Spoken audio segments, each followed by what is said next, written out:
శుక్లాంబరధరం విష్ణుం శశివర్ణం చతుర్భుజం ప్రసన్నవదనం ధ్యాయేత్ సర్వవిఘ్నోపశాంతయేత్ అగజానన పద్మార్కం గజాననమహర్నిశమనేకదంతం భక్తానాం ఏకదంతం ఉపాస్మహే.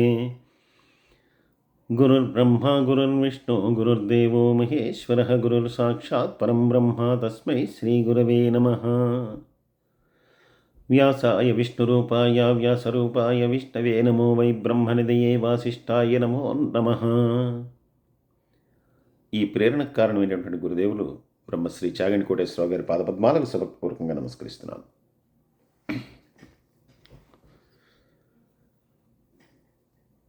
ద్రుపదుడు చెప్పిన దాంట్లో ఆంతర్యం కూడా మనం గ్రహించవలసి ఉంది. అంటే ఆయన అన్నది ఏమిటి? ధనవంతుడికి దరిద్రుడితోటి, సజ్జనుడికి దుర్జనుడితోటి, అలాగే కవచ రక్షణ కలిగినటువంటి వాడికి ఎటువంటి రక్షణ లేనటువంటి వాడితోటి ఎలా స్నేహం అనేటటువంటిది అవుతుంది. అంటే ఎప్పుడైనా కూడా స్నేహానికి కావలసినటువంటిది సమానమైనటువంటి సుఖం, సమానమైనటువంటి విద్య, సమానమైనటువంటి సంపద. అంటే ఇది ఈయన ఆలోచన ధోరణి.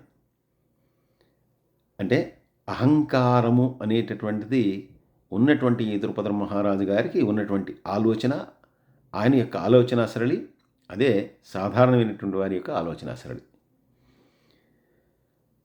అందుకని అటువంటి వాళ్ళకి సమానత్వం ఉన్నటువంటి వాళ్ళకి స్నేహం అనేటటువంటిది ఏర్పడుతుంది. కానీ రెండు విభిన్నమైనటువంటి కోణాలు కలిగినటువంటి వారికి, దృక్కోణాలు కలిగినటువంటి వారికి స్నేహం ఎలా కలుగుతుందయ్యా అని చెప్పి ఈయన్ని తిరస్కరించి పంపేశాడు. పంపేస్తే మళ్ళీ తిరిగి ఆశ్రమానికి వచ్చాడు. ఆశ్రమానికి వచ్చినటువంటి వాడు ఏమి చేయాలో దిక్కు తోచట్లేదు.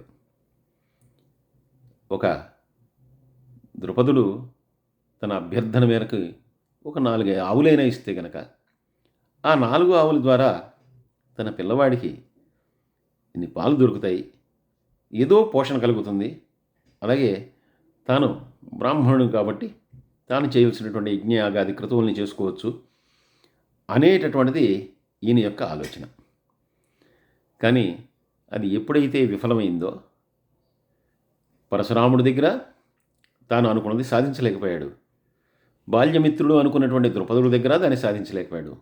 దాంతో ఏమి చేయాలో అర్థం కానటువంటి స్థితిలో తన భార్య గారి యొక్క అన్నగారైనటువంటి కృపుడి దగ్గరికి, అంటే హస్తినాపురానికి ఈయన తన భార్యతోటి, పిల్లవాడితోటి, అలాగే తాను నిత్యం చేసుకునేటటువంటి అగ్నిహోత్రంతో, తన దగ్గర ఉన్నటువంటి కొంతమంది శిష్యులు, అంటే పారంపరంగా వాళ్ళందరూ వస్తున్నారు. తన తండ్రితో పాటు కొంతమంది శిష్యులందరూ కూడా ఆశ్రమంలో ఉంటూ వస్తున్నారు. వాళ్ళందరితో కలిసి ఇప్పుడు హస్తినాపురానికి ఆయన కూడా వచ్చేశాడు. ఇలా వచ్చేసినటువంటి వాడు ఆయన హస్తినాపురంలో అడుగు పెడుతున్నటువంటి సమయంలోనే, అంటే దురదృష్టం అనేటటువంటిది మనతో పాటే ఉంటే గనక ఎంత గొప్ప సంబంధం ఉన్నా, అంటే ఎంత గొప్పవారు మనకి తెలిసి ఉన్నా ఏమీ చేయటానికి సాధ్యం కాదు. పరశురాముడు ఆయన దగ్గర సంపదలు ఉన్నప్పుడు కనుక వెళ్ళుంటే కనుక అపారమైనటువంటి సంపదలు ఇచ్చేసేవాడు. అలాగే తాను అనేక మంది రాజుల దగ్గర రాజ్యం అంతా కూడా ఆయనకు వచ్చేసింది. వాళ్ళని జయించడంతో ఆ రాజ్యం ఆయనది అయిపోయింది. కానీ అది కూడా కశ్యపుడికి అంతా కూడా ఇచ్చేశాడు. లేదంటే ఒక రాజ్యాన్నో, లేదు ఒక గ్రామాన్ని ఇచ్చిన ఆయన 4 గోవుల కోసం ఎదురు చూస్తున్నటువంటి వాడు. ఆ 4 గోవులు కనుక ద్రుపదుడు ఇచ్చుంటే కనుక పాంచాల దేశంలోనే ఉండిపోయేవాడు.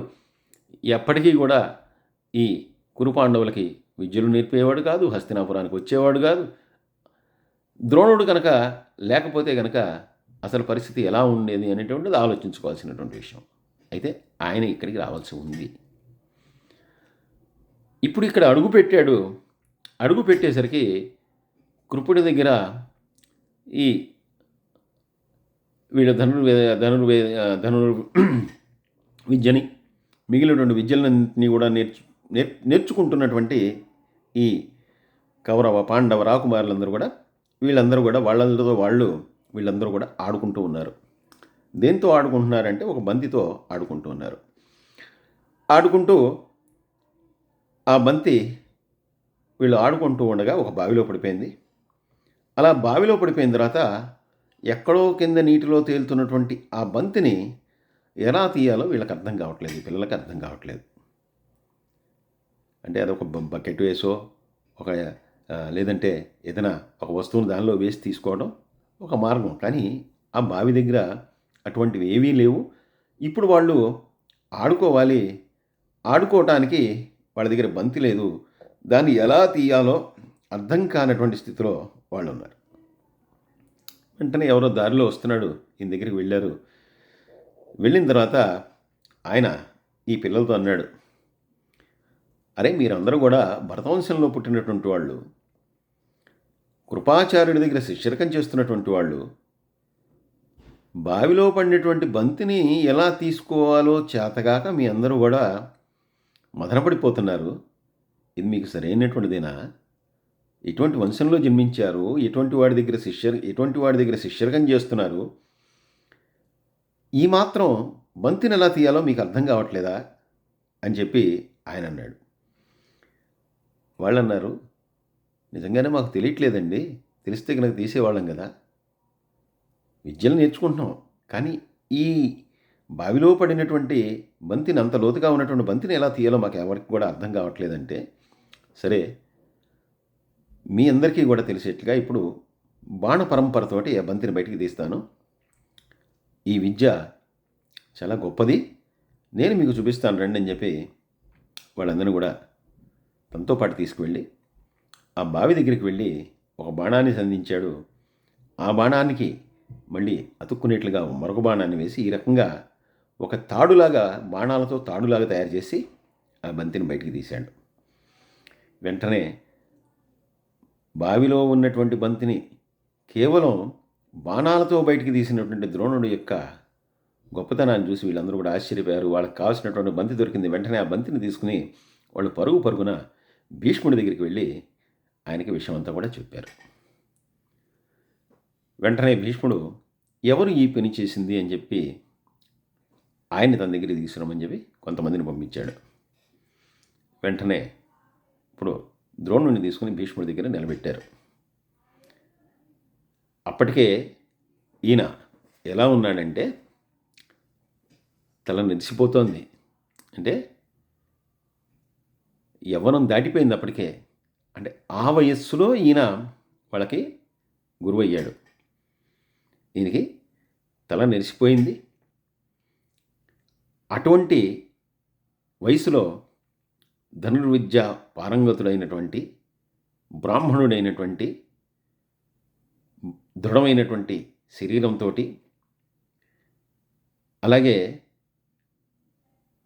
మంచి గుణాల చేత ప్రకాశిస్తున్నటువంటి వాడైనటువంటి ఈ ద్రోణుణ్ణి భీష్ముడు చూశాడు. చూసి మీరెవరు, ఎక్కడి నుంచి వచ్చారు అని చెప్పి అడిగాడు. అడిగిన తర్వాత తన యొక్క పరిచయం చేసుకుని, నేను ఇలాగా మీ ఆచార్యుడైనటువంటి ఈ పిల్లలందరికీ కూడా విద్యలను నేర్పిస్తున్నటువంటి కృపుని యొక్క భావమరిదిని, వారి చెల్లెలైనటువంటి కృపని వివాహం చేసుకున్నటువంటి వాడిని. నా పేరు ద్రోణుడు. ఇప్పటిదాకా పాంచాల దేశంలో ఉన్నాను. నా తండ్రి అయినటువంటి భరద్వాజముని యొక్క ఆశ్రమంలో నేను ఇన్నాళ్ళు పెరిగాను. ఇప్పటిదాకా నా కాలం అక్కడే గడిచింది. కానీ ఇప్పుడు తప్పని పరిస్థితుల్లో మా బావగారి దగ్గరికి రావాల్సి వచ్చింది అని చెప్పాడు. చెప్తూ తాను ఎందుకు వచ్చాను అనేది కూడా చెప్పాడు. నాతో కలిసి చదువుకున్నటువంటి బాల్యమిత్రుడైనటువంటి ఆ ద్రుపదుడు నన్ను ఈ రకంగా అవమానించాడు. నేను ధనలేమి వలన సంసారాన్ని పోషించలేక భరించలేనటువంటి వాడిని, వేరొక మార్గము తెలియక మా బావగారి దగ్గరికి వచ్చాను అని చెప్పాడు. ఇప్పుడు భీష్ముడు కూడా ఆనందించాడు. ఎందుకంటే సకల అస్త్ర శస్త్ర నైపుణ్యము కలిగినటువంటి ద్రోణాచార్యుడు లాంటి వాని యొక్క శిష్యరికంలో ఈ పిల్లలందరూ కూడా చాలా గొప్పగా నైపుణ్యాన్ని పొందగలుగుతారు. కాబట్టి ఎవరో గురువు కోసం వెతకవలసినటువంటి పని లేకుండా అటువంటి గురువే ఇక్కడికి వచ్చాడు. అంటే కృపాచార్యుడి వలన, కృపని వలన వీరికి విద్యలు రావా అంటే వస్తాయి, కానీ ఇంతటి ప్రతిభాశాలి అనేటువంటి వాడు కాదు కృపుడు. ద్రోణుడు పరశురాముడి దగ్గర శిష్యర్కం చేశాడు, అగ్నివేశ్యుడి దగ్గర అస్త్రశస్త్రాలన్నీ కూడా పొందాడు, మంత్ర రహస్యాలన్నీ కూడా తెలిసినటువంటి వాడు. ఇవే కాదు, అద్భుతమైనటువంటి వ్యూహములు, వాటి యొక్క రచన, ఇవన్నీ కూడా తెలిసినటువంటి వాడు. అంటే సకల విద్యా పారంగతుడు ఒక రకంగా. అలాగే అస్త్రశాస్త్ర నైపుణ్యం కలిగినటువంటి వాడు. కానీ ఇటువంటి వాడు ఈ పిల్లవాళ్ళకి సరైనటువంటి గురువు అని చెప్పి నిర్ణయించుకున్నటువంటి ఆయన, నీకు కావలసినటువంటివన్నీ కూడా నేను ఇస్తాను, ఇక నుంచి నీకు దారిద్ర్యం అనేటటువంటిది లేదు, నిన్ను అద్భుతంగా ఒక ఆచార్యుడి పదవిలో మేము నియమించి నీకు కావలసినటువంటి ఏర్పాట్లన్నీ కూడా నేను చేసుకుంటాను. అందువల్ల నువ్వు ఈ రాజ్యంలో ఉండి ఈ పిల్లలందరికీ కూడా విలువిద్యను నేర్పించు, విలువిద్యతో పాటు సకలమైనటువంటి అస్త్రశస్త్ర విద్యలన్నింటినీ కూడా నేర్పించు అని చెప్పి ఈయన చెప్పాడు. ఇప్పుడు ద్రోణుడికి ఉన్నటువంటి సమస్య తీరిపోయింది. అంటే అనుకోకుండా తనకి ఒక రాజ్యంలో, అందులో హస్తినాపురం వంటి రాజ్యానికి, ఎందుకంటే హస్తినాపురం అనేటువంటి చాలా పెద్దది, అటువంటి హస్తినాపురానికి ఇప్పుడు ఆచార్యుడిగా నియమింపబడుతున్నాడు.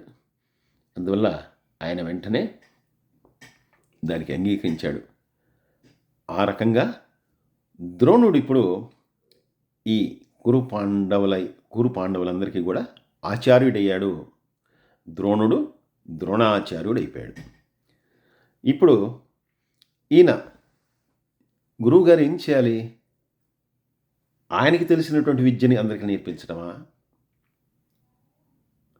లేదంటే వారికి ఇష్టమైనటువంటి దానిలో వాళ్ళకి మంచి నైపుణ్యాన్ని కలగజేయటమా? అంటే ఉత్తమమైనటువంటి గురువు ఏంటంటే, వారికి దేనిలో అయితే అభినివేశం ఉంటుందో, దేనిలో అయితే వాళ్ళకి ఆసక్తి ఉంటుందో దానిలో వాళ్ళని తీర్చిదిద్దుతాడు.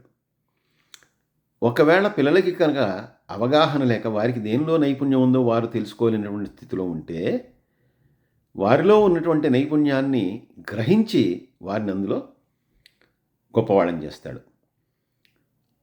ఇప్పుడు ఈయనకి తెలిసినటువంటి అంటే గదా విద్య, ఈయనకి అంటే ఒక గురువుగా ఈయనకి అన్ని విద్యలు తెలుసు ఆయన.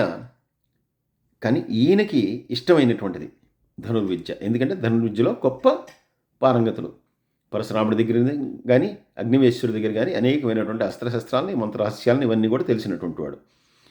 కాబట్టి అస్త్ర విద్యలో మీలో ఎవరికి ఆసక్తి ఉంది అని చెప్పి అడిగితే దుర్యోధనుడు లాంటి వాళ్ళందరూ కూడా మౌనం వహించారు. ఎందుకంటే దుర్యోధనుడు గదాయుద్ధంలో ఆయనకి నైపుణ్యం ఉంది, దానిలో ఆసక్తి ఉంది, కానీ దీనిలో ఆయనకి ఆసక్తి లేదు. కానీ అర్జునుడు మాత్రం ముందుకొచ్చి, నాకు అస్త్ర విద్య నేర్చుకోవాలని ఉంది, కాబట్టి మీకు ఇష్టమైనటువంటి అస్త్ర విద్యని నేను నేర్చుకుంటాను, నేను అభ్యసిస్తాను అని చెప్పి ఈయన ముందుకొచ్చాడు. ఈయన చాలా సంతోషించి, తప్పకుండా నీకు అస్త్ర విద్యను నేర్పిస్తానని చెప్పి ఈయనకి నేర్పించడం మొదలుపెట్టాడు. ఇలా గురువు గారి దగ్గర అస్త్ర విద్యలో కొంచెం కొంచెంగా పరిణితి చెందుతూ నేర్చుకుంటూ ఈయన చీకట్లో కూడా బాణాలను వేయటం అనేటటువంటిది ఈయన అభ్యసించడం మొదలుపెట్టాడు. అంటే వెలుగు అనేటటువంటిది లేకపోయినా కూడా శబ్దమును బట్టి ఆ వచ్చినటువంటి దిక్కుగా బాణాన్ని సంధించి లక్ష్యాన్ని గురిపెట్టడం, చీకట్లో బాణాలు వేయటం కూడా నేర్చుకున్నాడు. ఇలా నేర్చుకుంటూ ఉండగా ద్రోణుడి యొక్క కుమారుడైనటువంటి అశ్వత్థామకి కొంచెం అసూయ కలిగింది అర్జునుడి మీద. నాకంటే కూడా గొప్పగా విద్యని అభ్యసిస్తున్నాడు, చాలా మెళకువలు నేర్చుకుంటున్నాడు, నాన్నగారు కూడా ఈ పిల్లవాడి పట్ల ఎక్కువ ఆసక్తి చూపిస్తూ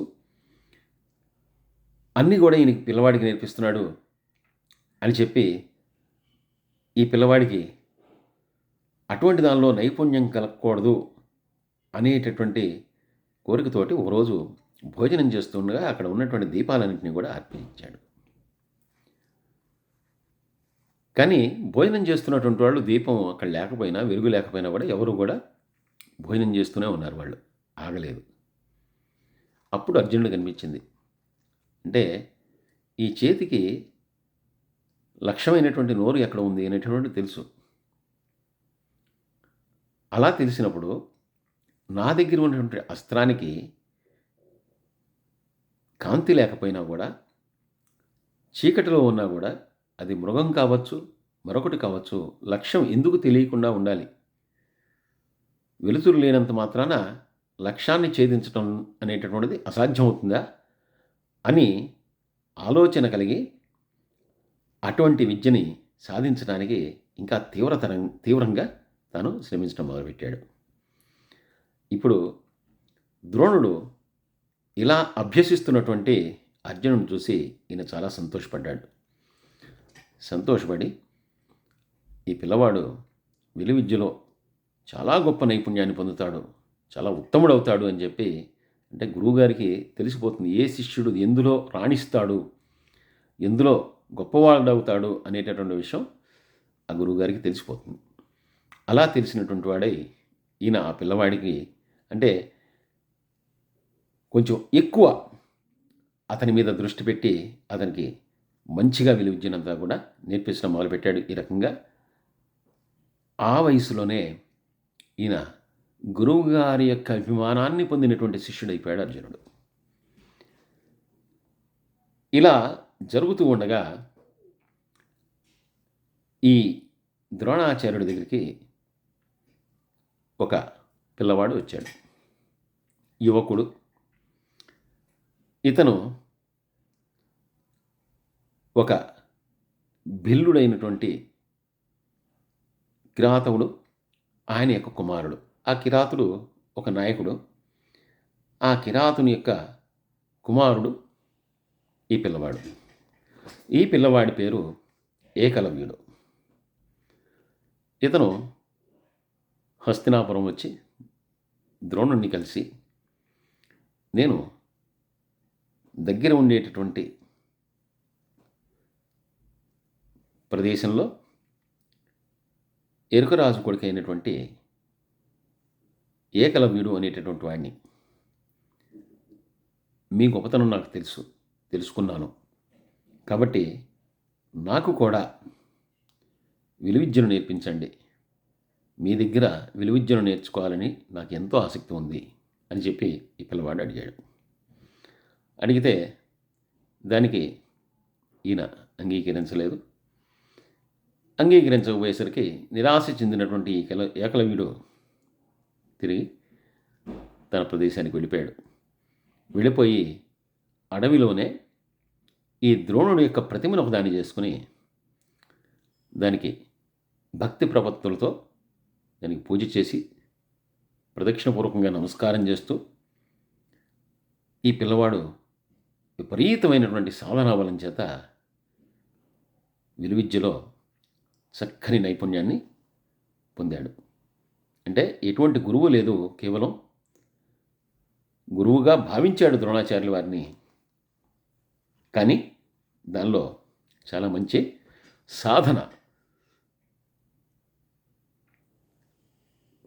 సాధన వలన ఏదైనా సాధ్యపడుతుంది. ఈ ధరణిలో సాధన వలన సాధ్యము కానిటువంటిది ఏదీ లేదు. అటువంటి సాధనతోటి చాలా గొప్పదైనటువంటి విలువిద్యని సొంతగా అభ్యసిస్తూ ఉన్నాడు ఏకలవ్యుడు. అభ్యసించడమే కాకుండా దానిలో మంచి నైపుణ్యాన్ని సంపాదించాడు. ఒక రోజున ఈ పాండవులు, కౌరవులు వీళ్ళందరూ కలిసి ద్రోణాచార్యుడి యొక్క అనుమతితో వేటకు వెళ్ళారు. ఎందుకంటే వీళ్ళు ఇప్పుడు అస్త్రశస్త్ర విద్యలన్నింటినీ కూడా గురువుగారి దగ్గర నేర్చుకుంటున్నారు. ధనుర్విద్య తెలుసు వీళ్ళకి, అలాగే గదా యుద్ధం తెలుసు, అలాగే మిగిలినటువంటి అనేకమైనటువంటి మల్ల యుద్ధం కానీ, ద్వంద్వ యుద్ధం కానీ ఇవన్నీ కూడా తెలుసు. కాబట్టి భయపడాల్సినటువంటి పని లేదు. ఈ వీళ్ళందరూ కూడా అలా అడవికి వెళ్ళారు.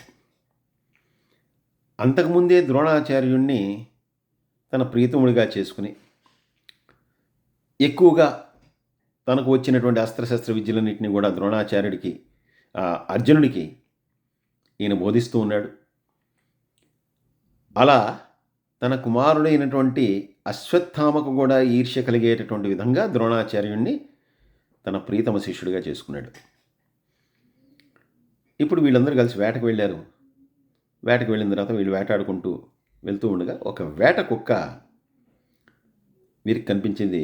వీళ్ళు తరుముకుంటూ దాని వెనకాల పడ్డారు. కానీ అది వేగంగా ముందుకు వెళ్ళిపోయింది. అయితే ఇలా వేట కుక్క అలా వెళ్ళిపోతున్నటువంటిది అక్కడ సాధన చేస్తున్నటువంటి ఏకలవ్యుడిని చూసి అతని మీదకి దుమకబోగా వెంటనే ఏకలవ్యుడు తాను నేర్చుకున్నటువంటి విద్యతో నైపుణ్యంతో దాని నోట్లో 7 బాణాలని సంధించి దాని నోరు అలా ఉండేలాగా, అంటే ఎలా తెరిచినది అలాగే ఉండిపోయేలాగా చేశాడు. దాని ప్రాణాలు తీయలేదు, కేవలం నోరు మాత్రం మూతపడకుండా, అంటే అది ఏ రకంగానూ కూడా తను గాయపరచలేనటువంటి స్థితిలో దాని నోట్లో దాని యొక్క బాణాలన్నింటినీ కూడా సంధించేశాడు. 7 బాణాలని సంధించాడు. వెంటనే ఇదంతా కూడా చూసి ఆశ్చర్యపోయారు వీళ్ళు, పాండవులు కౌరవులు. బొబ్బబ్బా ఏమీ గొప్పగా కొట్టాడురా, ప్రాణం పోలేదు కానీ ఇప్పుడు నోరు ముయ్యలేదు. అంటే ఎంత నైపుణ్యం అంటే 7 బాణాలని కేవలం కుక్క తెరిచినటువంటి, అంటే దాని నోరు ఎంత ఉంటుంది, ఎంతగా తెరుస్తుంది, దాని నోట్లోకి 7 బాణాలని కొట్టగలిగాడు అని చెప్పి, అలాంటి వాడెవడా అని చెప్పి వీళ్ళందరూ వెదుగుతుండగా వీళ్ళకి అక్కడ ఉన్నటువంటి ఆ పిల్లవాడు కనిపించాడు. వెంటనే వాళ్ళందరూ కూడా నువ్వు ఎవరు అని చెప్పి అడగగా, నేను హిరణ్యధన్వుడు అనేటటువంటి కిరాతరాజు యొక్క కుమారుణ్ణి. ఈ అడవిలో మాకు కిరాతకులందరికీ కూడా మా నాన్నగారు రాజు, వాళ్ళ యొక్క కుమారుణ్ణి. అంతేకాదు ద్రోణాచార్యుని యొక్క శిష్యుణ్ణి, నా పేరు ఏకలవ్యుడు అని చెప్పి పరిచయం చేసుకున్నాడు. వెంటనే వీళ్ళందరికీ కూడా ఎక్కడో గుచ్చుకుంది. సరే, వీళ్ళు ఆ పిల్లవాని యొక్క వివరాలు తెలుసుకుని తిరిగి వచ్చేశారు. అర్జునుడు విషన్నవదంతో తన గురుగారి దగ్గరికి వెళ్ళాడు. ఆయన అడిగాడు ఏమిటి కారణం, ఏమైంది అని. పిల్లలందరూ కూడా చెప్పారు. చెప్పిన తర్వాత ఈయన అర్జునుడిని ప్రత్యేకించి అడిగాడు, ఎందుకు నువ్వు ఇంత విచారంగా ఉన్నావని. ఈయనన్నాడు, నేను ఇన్నాళ్ళు ఒక భ్రమలో ఉన్నాను, ఏంటంటే మీకు ప్రీతమ శిష్యుణ్ణని. అలాగే మీరు కూడా నాకు గతంలో 2-3 సార్లు చెప్పున్నారు, నిన్ను అస్త్రశస్త్ర విద్యల్లో చాలా నైపుణ్యం కలిగే వాళ్ళలాగా చేస్తాను, నాకు తెలిసినటువంటి విద్యలని కూడా నీకు నేర్పిస్తాను అని. కానీ ఈరోజు ఏకలవ్యుడిని చూసిన తర్వాత, వాడి యొక్క నైపుణ్యం చూసిన తర్వాత నా మీద నాకే కొంచెం బాధ వేస్తోంది. ఎందుకంటే అంత నైపుణ్యం నాకు ఇంకా లేదు. మీరు నాకు మాట ఇచ్చారు, కానీ నాకు నేర్పకుండా వాడికి ఇటువంటి దాన్ని ఎలా నేర్పారు నాకు తెలియట్లేదు. వాడికి కూడా మీరు విద్యలు నేర్పిస్తున్నారా, వాడు మీ శిష్యుడు అని చెప్పుకుంటున్నాడే అని చెప్పి అన్నాడు. ఆయనకు అర్థం కాలేదు. ఎప్పుడో అంతకుముందు ఏకలవ్యుడు రావటం, అడగటం, ఈయన కాదంటం, ఇవన్నీ కూడా జరిగాయి. కానీ ఇప్పుడు ఏకలవ్యుడు తన శిష్యుడు అని చెప్పుకోవటం, అందున అంత నైపుణ్యం కలిగి ఉండటం, ఇవన్నీ కూడా విన్నటువంటి ద్రోణుడు ఆశ్చర్యపోయి వాడెవడో నాకు తెలియదు, సరే అయినా సరే నువ్వు చెప్తున్నావు కాబట్టి ఒకసారి వెళ్ళి చూద్దాం అని చెప్పి అర్జునుడిని తీసుకుని ఆ పిల్లవాడి దగ్గరికి వెళ్ళాడు. వెళ్ళేసరికి ఎప్పుడైతే ఏకలవ్యుడు సాక్షాత్తు ద్రోణుడు వచ్చాడని చెప్పి తెలిసిందో వెంటనే ఆయనకి నమస్కారం చేశాడు, ఆయన పాదాలు గడిగాడు, ఆయన ఆసనం మీద కూర్చోబెట్టాడు, ఆయనకి కాళ్ళు గడిగినటువంటి నీళ్ళు నెత్తి మీద జల్లుకున్నాడు. తన దగ్గర ఉన్నటువంటి సంపదల్లో, అంటే ఆ వనంలో ఉండేటటువంటి వాడు, వనంలో రాజుగా ఉన్నటువంటి వాడి యొక్క కొడుకు, వాడి దగ్గర ఏం సంపద, పొట్ట, తేనె మొదలైనటువంటి అన్నీ కూడా సమర్పించి అయ్యా కేవలం మీ యొక్క మూర్తిని పెట్టుకుని ఇప్పటిదాకా కూడా విలువిద్య అంతా కూడా నేర్చుకున్నాను. ఇంత గొప్పగా నేను విలువిద్యను నేర్చుకోవడానికి కారణం మీరే, మీ ప్రతిమే అంతే. మీరు నేర్పనన్నా కూడా మీ ప్రేరణతోటే నేను ఇదంతా కూడా నేర్చుకున్నాను. కాబట్టి మీరే నాకు గురువు. మీరు ఏమి కోరితే అది ఇస్తానండి. ఇంతకంటే నా రుణాన్ని మీకేం తీర్చుకుంటాను. నేను మీకు శిష్యుణ్ణి, కాబట్టి మీరు ఏదైనా కోరుకోండి గురుగారు, నేను ఏదైనా సరే చెల్లించడానికి సిద్ధంగా ఉన్నాను అని చెప్పి భక్తి ప్రపత్తులతోటి ఆయన పాదాలను ఆశ్రయించాడు. అందుకే ఎవరైనా ఉత్తమమైనటువంటి శిష్యులంటే వాడు ఏకలవ్య శిష్యుడురా అంటే గురువుగారు నేర్పించకపోయినా గురువుగారి ప్రేరణగా మొత్తం నేర్చుకున్నటువంటి వాడు ఆ ఏకలవ్యుడు. అలాంటి వాళ్ళని, అంటే ఒక వ్యక్తి ద్వారా ప్రేరణ పొంది అలా చేసేటటువంటి వాళ్ళని నువ్వు ఏకలవ్య శిష్యుడుగా అంటారు. నేను అంతటి గొప్పవాడిని కాకపోయినా నేను కూడా చాగంటి కోటేశ్వరరావు గారి యొక్క ప్రేరణతోటే ఈ ప్రయత్నాలన్నీ చేస్తూ ఉన్నాను. కాబట్టి నేను కూడా ఈ సందర్భంగా మరొక్కసారి ఎలా అయితే ఏకలవ్యుడు ద్రోణాచార్యుల వారికి తన యొక్క నమస్కృతులు తెలియజేసుకుంటున్నాడో, మరొక్కసారి నేను కూడా గురువు గారికి నమస్కృతులు తెలియజేసుకుంటూ ఉన్నాను. ఎప్పుడైతే ఈ మాట అన్నాడో ద్రోణుడు ఇప్పుడు ఇతని దగ్గర ఏం గురుదక్షిణ తీసుకోవాలి అనేటటువంటి దానిలో ఆలోచనలో పడ్డాడు. ఆలోచనలో పడి తాను ఏదో ఒకటి, ఎందుకంటే అతనే గురుదక్షిణ ఇస్తా అన్నాడు, ఇస్తానని దాన్ని తీసుకోకపోవడం అనేటటువంటిది ఇప్పుడు తప్పు అవుతుంది. అందులో బ్రాహ్మణుడిగా తాను తీసుకోవడం అనేటటువంటిది ధర్మం కూడా. తన ప్రేరణతోటే ఈ విద్య అంతా కూడా నేర్చుకున్నానని చెప్తున్నాడు. తనకి తానుగా గురుదక్షిణ చెల్లిస్తానని చెప్పాడు. కాబట్టి గురుదక్షిణ తీసుకోవాలి అని చెప్పి నిర్ణయించుకున్నాడు ద్రోణాచార్యుల వారు. సర్వే జనా సుఖినో భవంతు, సమస్త లోకా సుఖినో భవంతు. స్వస్తి.